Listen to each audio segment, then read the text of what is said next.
ancestralidade em nossa vida. A herança kundalínica, a corrente cósmica. A pergunta que eu tenho assim, o quanto a ancestralidade ela influencia na nossa vida, até no dia a dia, né? Como a gente lidar com a ancestralidade, como a gente carregar a ancestralidade, que eu acho que, não sei, minha visão é a gente conforme a gente vai se curando aqui na parte terrena, a gente cura junto também a ancestralidade. Pelo menos é a minha crença atual, não sei se eu estou falando alguma besteira. Não, besteira a gente nunca fala, a gente tem uma visão das coisas e essas visões podem ir sendo alteradas de acordo com aquilo que você vai aprendendo e ser assim mesmo. A gente quantas vezes muda um pouco uma leitura de uma situação porque viu outro dado, outra informação que muda. Não é nem ponto de vista, são informações que a gente mesmo reavalia ponto de vista.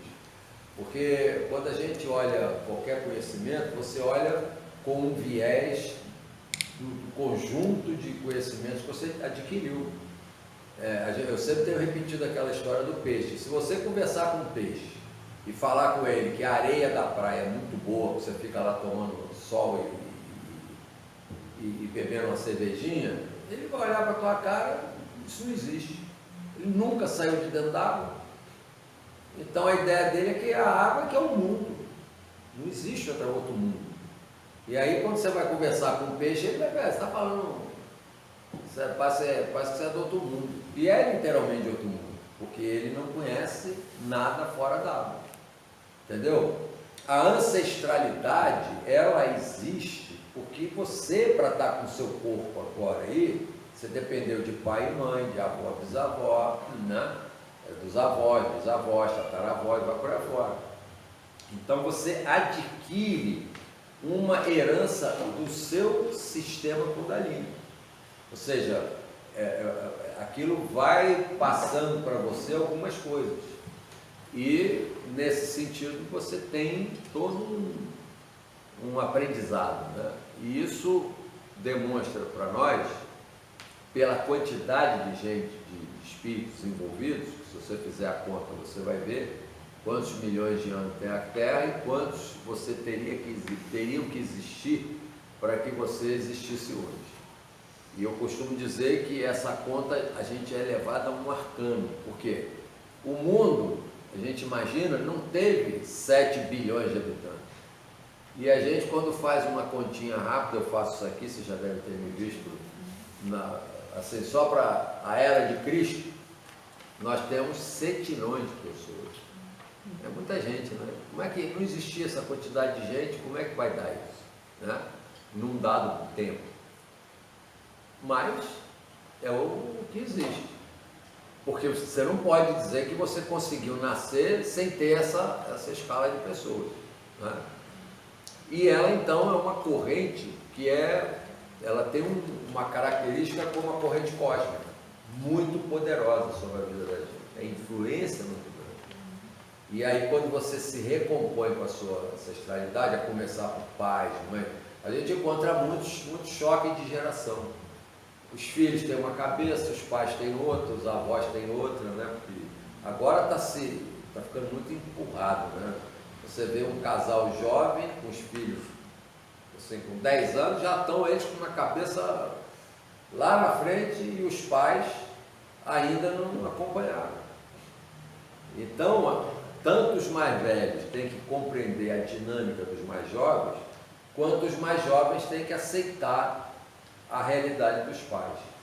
E esse momento que nós estamos vivendo, a aceleração é muito grande. A diferença de um para outro, só você olhar as tecnologias. Uma geração que não conheceu o celular, e acontece uma coisa que a gente vê muito claro. Eu sou da geração que qualquer aparelho que você me dê, eu tenho que ler o manual de cabo a rabo. Total, para entender o aparelho. Essa garotada pega, joga fora o manual e já começa. Ele já tem a engenharia eletrônica na cabeça, é uma coisa impressionante. Então, quando a gente fala de ancestralidade, você percebe um choque de gerações que sempre existiu.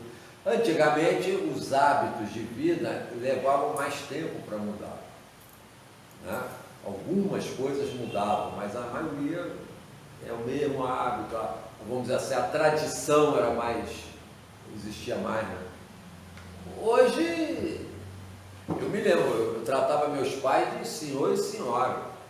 Hoje é minha filha. acabou, é tudo você, Oi, minha filha, tudo bem? intimidade total, não tem nenhum. Tem o respeito e tal, mas não é igual como era na minha época. Na minha época você reverenciava os mais velhos. Hoje a turminha já vai falando assim com uma intimidade danada e tal, mas isso não tem que se importar com isso. Claro, lógico. Porque é a época. Aí eu tenho uma pergunta assim, ainda relacionada ao tema, assim, como você está falando, você tem as distinções de geração, né? E aí, você por ter uma outra visão, talvez por uma mudança de hábito, no caso, você quer fazer diferente.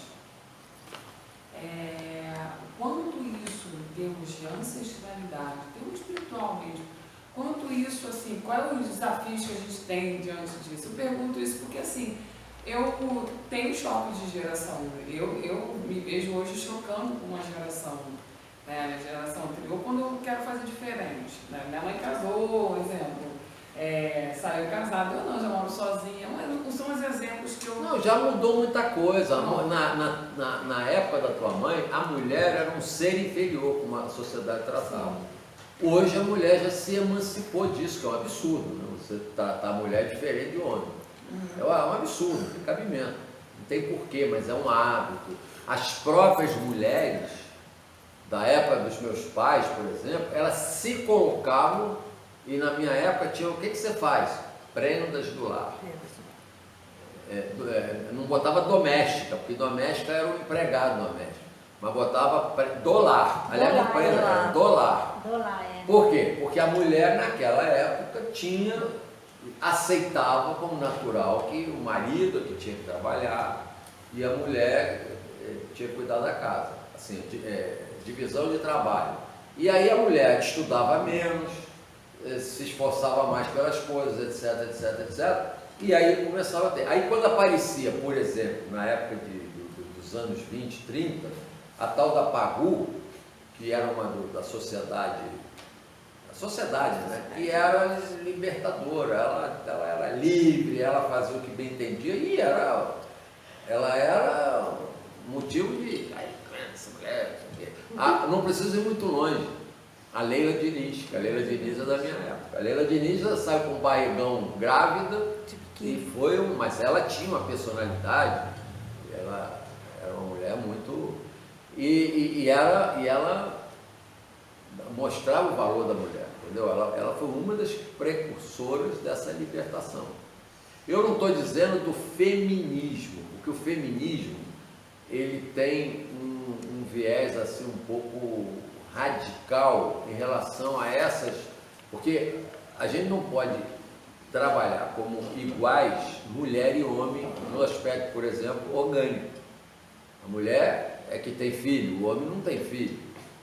Então há uma diferença da mulher para o homem. Mas nos direitos sociais não tem por que a mulher ganhar menos.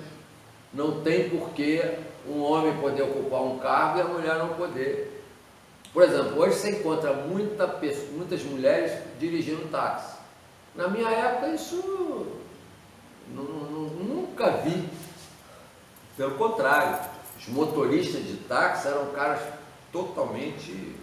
Ele, como era menos gente, né? Ele era conhecido no bairro que ele trabalhava. Todo mundo sabia que o seu fulano é que leva todo mundo para todo quanto é lugar. Mas não tinha mulher. Se uma mulher quisesse trabalhar de táxi, ia ser hostilizada pela sociedade como uma mulher livre. Entendeu como é que é? Hoje não, hoje cada um não faz o que bem tem, não tem que ficar dando satisfação para ninguém. Então essa questão é que a gente tem que olhar. E quando você fala em ancestralidade, você tem que aceitar os mais velhos do jeito que eles são. Eles têm outra realidade, eles não vão nunca saber a história do peixe dentro d'água. Uma coisa que eles nunca viram. Quando vê é uma coisa absurda. Como é que pode? Mulher viver sozinha, não sei o quê. Você tem que ter uma paciência, porque se bobear, os teus pais vão ficar decepcionados com você. Você tinha que ter aquela coisa, ficar com os pais até casar. Se você não casasse, ia ficar com eles até, como tem hoje muita gente assim, que não casou, mora com os pais envelhecem, a pessoa envelhece e fica tudo ali naquele mesmo padrão. Não sai do lugar, a pessoa não se liberta. Mas o que é isso? Costumes. Moral que não, a ética você passa de uma geração para outra, a moral não. O que era considerado imoral numa época, na outra deixa de ser. Porque os costumes vão passando por cima disso tudo. É como diz, você viu um morro com não sei o quê, aí faz uma estrada, acabou aquilo tudo, virou uma estrada. Então,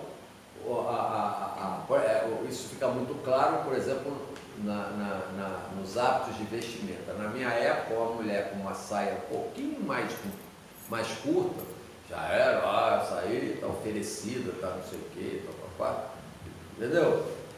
Era taxada de qualquer coisa. Não existia a mulher livre para fazer o que bem entende. Era logo carimbado pelas mulheres. Tem mais essa. Você tinha a mulher direita e a mulher que não era direita. Por quê? Porque naquela época isso era um valor em si mesmo. Entendeu como é que é? Então a moral ela vai mudando de acordo com os costumes. A ética não. A ética você pode falar da época milenar, roubar o outro será sempre um valor antiético. Entendeu? Por quê? E no entanto, a moral fica flexível.